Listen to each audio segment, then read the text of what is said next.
I made a promise to Dalton's dad that I'd always be there for Dalton, and that's a promise that I intend to keep. But I know your dad loved you so much, and even though he isn't here today, he will always be with you.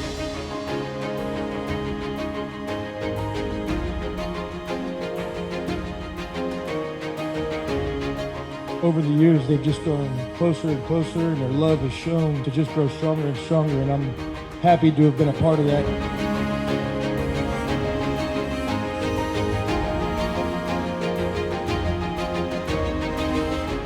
It therefore gives me great pleasure and an honor to pronounce you now as husband and wife.